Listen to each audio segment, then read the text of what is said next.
I'm going to tie an Irresistible, and this is going to be in the Adams variety. So I'm starting off with a size 12 dry fly hook in the vise, and you can tie these as small as you can spin the hair on the hook shank. But hopefully it comes out better on camera using a larger size. And the thread that I'm going to use is a 6/0, and that's a dark brown. And so I'm just going to start coating the hook shank here. Break off the excess, and I'll bring it down to about the bend in the hook. The tail that I'm going to tie in for this is a blend between a furnace and grizzly hackle, which is pretty common with the Adams. And so I'm going to take one of these larger sections of each and pull off maybe a 1/4 inch worth of the material off of both, and then put them together. I just kind of roll them around in my fingers here just so that they start to intermingle. And once they're blended, then I'm going to take about a hook shank in length or so, and I'll tie those in on top. Come back through and I can trim off the excess.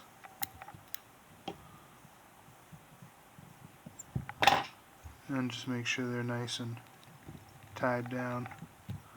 The other thing too, if you want to get more separation, as you roll it over your hook, if you tie them into the side and roll it over, it'll create a little bit more separation in the fibers.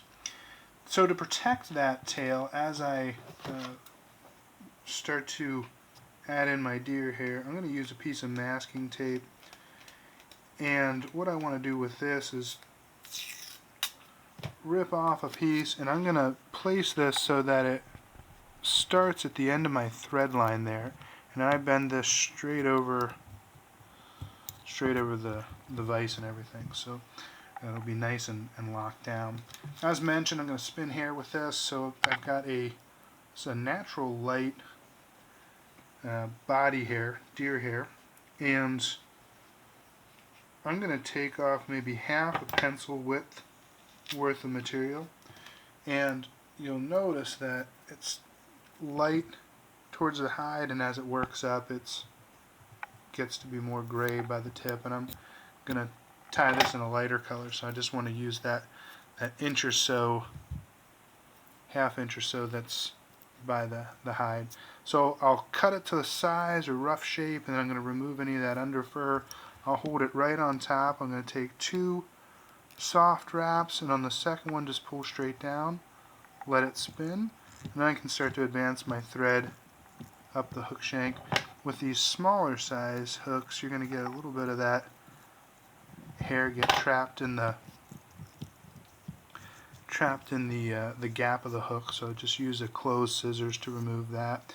And then I'll just repeat the process. So take another half a pencil width or so, trim it off the hide, clean up the tips, and now with this piece I'm going to hold it just at a bit of an angle.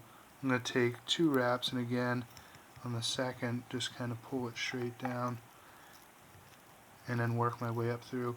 Typically when it stops spinning, then it's in good and tight.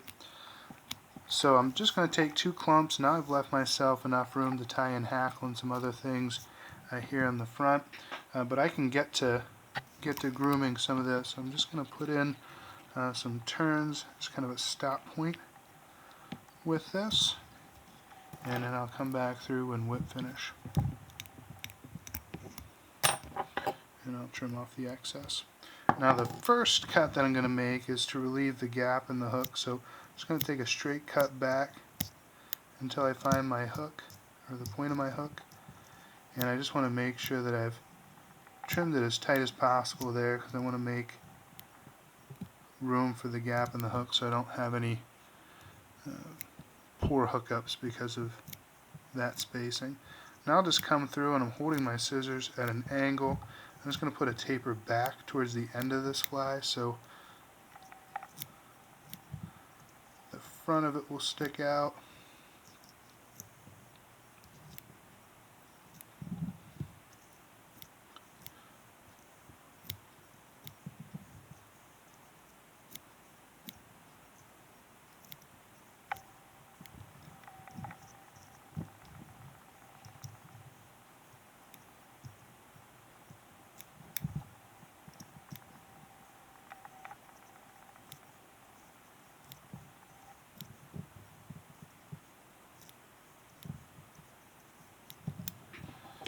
And when you're pleased with your taper, then you can reattach your thread. So I'm going to come back through and start at the front and work my way back, and I can trim off the excess thread.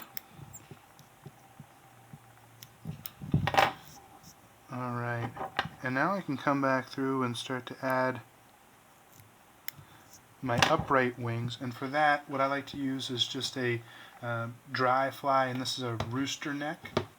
So I've selected my two, and what I want to do is just hold them back to back.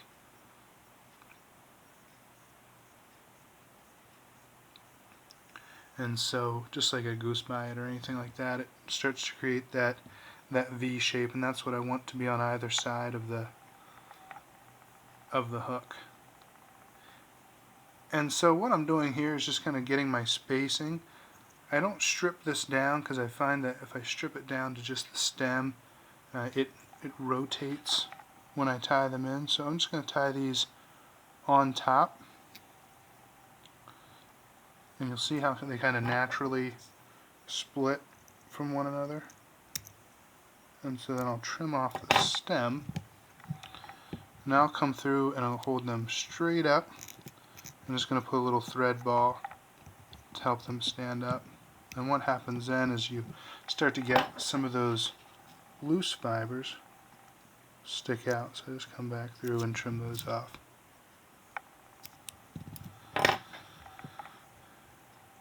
Alright, now I'm just going to try to position the wings so they're how I want them. So take X-wraps kind of as needed. Less is more with this. The more you play with them, the more likely you are to mess them up. Alright, so happy with that, then I can come back through and now start to add my hackle.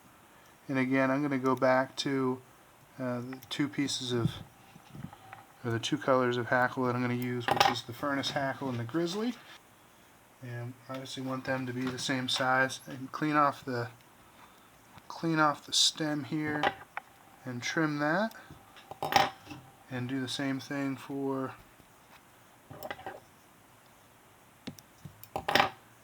the furnace hackle. Now what I want to do is I'm going to set these right on top of one another so that the stems are the same length, and I'll put this between the upright wings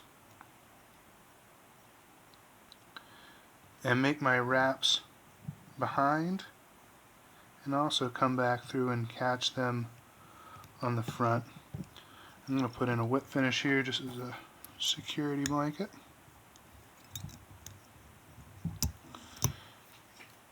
And now that the hackle is secure, I can start to come back through and wrap that. So I just like to wrap these together, so I'll take maybe 2 or 3 wraps behind the upright wing and do the same to the front, and when I get to the top, then I'll tie this off.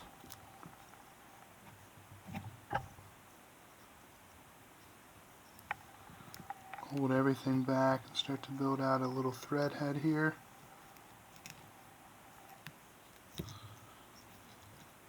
And I'll whip finish and then clean it up.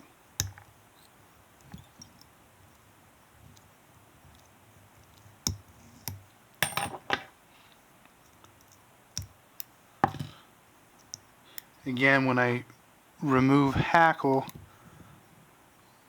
the excess hackle around other pieces of hackle, I don't make a cut, I just kind of run them through so that it removes it that way.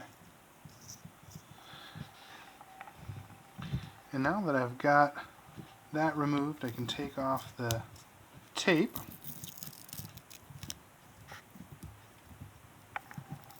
That was protecting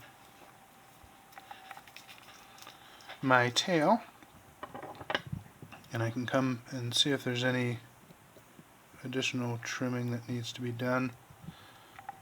Again, I have the tendency to mess with these probably more than what I should.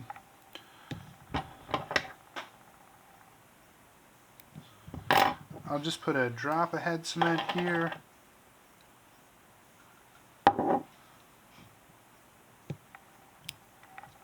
Careful not to get those hackles.